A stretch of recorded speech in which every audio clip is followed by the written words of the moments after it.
Hello friends, welcome back to my channel. आज मैं आपको बटरफ्लाई स्लीव टॉप बनाना बताऊंगी, लेकिन इसे आज मैंने 10 से 12 साल की बेटी के लिए बनाया है। तो अगर आपको बड़ों के लिए चाहिए तो उसका वीडियो भी मैंने पहले अपलोड किया हुआ है, आप जाकर चेक कर सकते हैं। तो उसके लिए मैंने ये 1.5 मीटर क्रेप का फैब्रिक लिया हुआ है। सबसे पहले हम टॉप पार्ट की कटिंग करेंगे। तो फैब्रिक को मैंने 4 फोल्ड करके बिछाया हुआ है। जो मेरी साइड है इसकी बंद वाली साइड है और जो ऊपर की साइड है वो इसकी खुली हुई साइड है। और देखिए इसकी जो लंबाई मैंने रखी है वो 23 इंच की रखी है। 22 इंच तक की लंबाई हमारी बनकर रेडी होगी। अभी देखिए शोल्डर के लिए मैंने 7 इंच पर निशान लगाया है, क्योंकि हम इसमें बोट नेक गला बनाने वाले हैं। तो शोल्डर मैंने 7 इंच का लिया है और आर्म होल की लंबाई के लिए मैंने 6.5 इंच पर निशान लगाया है। शोल्डर 7 इंच का लिया है और आर्म होल मैंने 6.5 इंच का लिया है। और इस तरीके से सीधी लाइन ड्रॉ कर देनी है 6.5 इंच पर निशान लगाते हुए। अभी यहाँ से हम चेस्ट का मेज़रमेंट लेंगे। तो आपका चेस्ट का जो भी मेज़रमेंट हो उसका चौथा भाग करना है और उसमें हमें 2 इंच एक्स्ट्रा लेना है सिलाई मार्जिन के लिए। तो मैंने 9.5 इंच पर निशान लगाया है। चेस्ट का 4th पार्ट करना है और 2 इंच एक्स्ट्रा लेना है सिलाई मार्जिन के लिए। अभी बैक आर्म होल के लिए हमें 1.5 इंच पर निशान लगाना है और फ्रंट आर्म होल के लिए हमें 1 इंच पर निशान लगाना है। और दोनों निशानों पर हमें राउंड शेप ड्रॉ कर देना है फ्रंट और बैक आर्म होल के लिए। अभी ऊपर से एक निशान हमें 13 इंच पर लगाना है, जहाँ से हम कमर का मेज़रमेंट लेते हैं। तो ऊपर से ये निशान आप 14 इंच पर भी लगा सकते हैं अगर आप बड़ों के लिए बना रहे हैं तो। अभी यहाँ से हमें कमर की चौड़ाई का चौथा भाग करना है और उसमें भी हमें 2 इंच एक्स्ट्रा लेना है सिलाई मार्जिन के लिए। तो मैंने 8.5 इंच पर निशान लगाया है। वेस्ट का 4th पार्ट करके 2 इंच एक्स्ट्रा लेना है। अभी नीचे से हमें हिप की चौड़ाई का चौथा भाग करना है और उसमें भी हमें 2 इंच एक्स्ट्रा लेना है सिलाई मार्जिन के लिए। तो मैंने 10 इंच पर निशान लगाया है। हिप का 4th पार्ट करके 2 इंच एक्स्ट्रा लेना है। अभी दोनों निशानों को मिलाते हुए हमें साइड से इस तरीके से लाइन ड्रॉ कर देनी है। अभी देखिए गले की चौड़ाई के लिए हमें 3.5 इंच पर निशान लगाना है, क्योंकि हम इसमें बोट नेक गला बनाने वाले हैं। तो गले की चौड़ाई 3.5 इंच की ही लेनी है। और पीछे की गले की लंबाई के लिए हमें 2.5 इंच पर निशान लगाना है और आगे की गले की लंबाई के लिए हमें 4 इंच पर निशान लगाना है। पीछे के गले की लंबाई 2.5 इंच लेनी है और आगे की गले की लंबाई 4 इंच लेनी है। और दोनों निशानों पर हमें इस तरीके से बोट नेक शेप ड्रॉ कर देना है। अभी जहाँ पर हमारी आर्म होल वाली लाइन है वहाँ पर हमें आधा इंच पर निशान लगाना है शोल्डर स्लोप के लिए और इस तरीके से तिरछी लाइन ड्रॉ कर देनी है। अभी सबसे पहले हमें बैक नेक और बैक आर्म होल से इसकी कटिंग कर देनी है। तो जैसे हमने ड्रॉ किया है बिल्कुल वैसे ही हमें इसकी कटिंग कर देनी है। तो ये देखिए मैंने इसकी कटिंग कर दी है। अभी हमें इसमें से एक पार्ट को निकाल लेना है और एक पार्ट को निकालने के बाद हम इसे वापस से फोल्ड कर लेंगे। देखिए इस तरीके से। अभी हम इसे वापस से डबल फोल्ड कर लेंगे और फ्रंट नेक और फ्रंट आर्म होल की हमें कटिंग कर देनी है। ये देखिए इस तरीके से। तो देखिए हमारी कटिंग हो चुकी है और ये हमारे 2 पार्ट है, एक आगे के लिए और एक पीछे के लिए। चलिए अब बढ़ते स्टिचिंग की तरफ। तो सबसे पहले हम इसका नेक रेडी करेंगे। तो उसके लिए मैंने ये तिरछी पट्टी कट की है। सीधी साइड से ही पट्टी को गले के ऊपर रखना है और इसके ऊपर हमें सिलाई लगा देनी है और पट्टी को डबल फोल्ड करते हुए उल्टी साइड पर पलट देना है। और इसी तरीके से बैक नेक के ऊपर भी हमें तिरछी पट्टी को अटैच कर लेना है और पट्टी को डबल फोल्ड करते हुए उल्टी साइड पर पलट देना है। तो देखिए मैंने पट्टी को अटैच कर लिया है फ्रंट नेक के ऊपर भी और बैक नेक के ऊपर भी। अभी एक पार्ट को हमें सीधा रखना है और उसके ऊपर दूसरा पार्ट हम उल्टा रखेंगे और इसके हमें शोल्डर जॉइंट कर लेने हैं दोनों ही साइड से।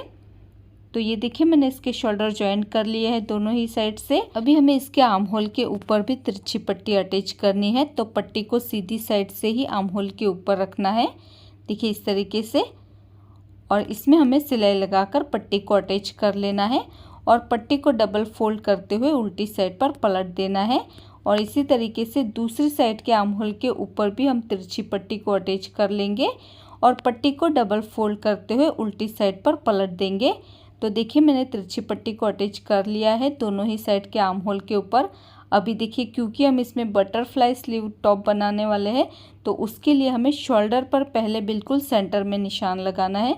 देखिए जितना भी आपका शोल्डर है उसके बिल्कुल सेंटर में इस तरीके से निशान लगा देना है।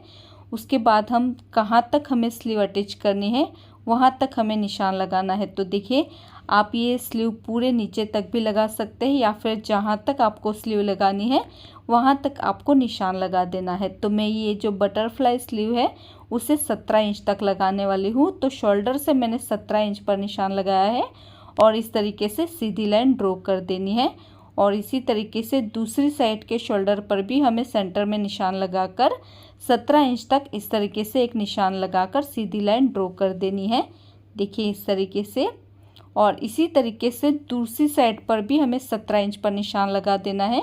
शोल्डर से लेकर 17 इंच पर निशान लगाते हुए एक सीधी लाइन ड्रॉ कर देंगे और ऐसे ही दूसरी साइड पर भी हमें लाइन ड्रॉ कर देनी है। ये देखिए इस तरीके से आगे वाले पार्ट में भी मैंने 2 लाइन ड्रॉ की है और पीछे वाले पार्ट में भी मैंने 2 लाइन ड्रॉ की हुई है। अभी देखिए हम स्लीव की कटिंग करेंगे। तो दोनों स्लीव हम एक साथ ही कट करने वाले हैं। तो फैब्रिक को मैंने 4 फोल्ड करके बिछाया हुआ है। जो मेरी साइड है वो इसकी बंद वाली साइड है और जो ऊपर की साइड है वो भी इसकी बंद वाली साइड है और नीचे की दोनों साइड इसकी खुली हुई है। तो ध्यान रहे इसी तरीके से आपको फैब्रिक को बिछाना है। मेरी साइड है वो बंद वाली साइड है और देखिए ये जो बंद वाली साइड है वो जहाँ पर हम स्लीव अटैच करने वाले हैं वो साइड रहेगी। तो इसकी जो लंबाई मैंने रखी है वो 18 इंच की रखी है। टॉप पार्ट में हमने 17 इंच की रखी थी और 1 इंच हमें एक्स्ट्रा लेना है फोल्डिंग के लिए। और देखिए ये जो चौड़ाई आपको दिख रही है वो हमारी स्लीव की लंबाई रहेगी। तो स्लीव की जो लंबाई मैंने रखी है वो 12 इंच की रखी है। तो स्लीव की लंबाई आप अपनी पसंद से कम या ज़्यादा भी कर सकते हैं। अभी देखिए ये जो ऊपर से बंद वाली साइड है उस वाले किनारे से मिलाते हुए हमें नीचे के किनारे तक बिल्कुल इस तरीके से राउंड शेप ड्रॉ करना है। जैसे आप वीडियो में देख सकते हैं बिल्कुल उसी तरीके से और हमें इसकी कटिंग कर देनी है। और देखिए जो हमारी साइड बंद वाली साइड थी ना उसे भी हमें कट कर देना है। देखिए इस तरीके से मैंने कटिंग कर ली है। ये जो अपनी साइड पर बंद वाली साइड थी उसे भी हमें कट करके अलग कर देना है। तो ये हमारी 2 स्लीव बन जाएगी।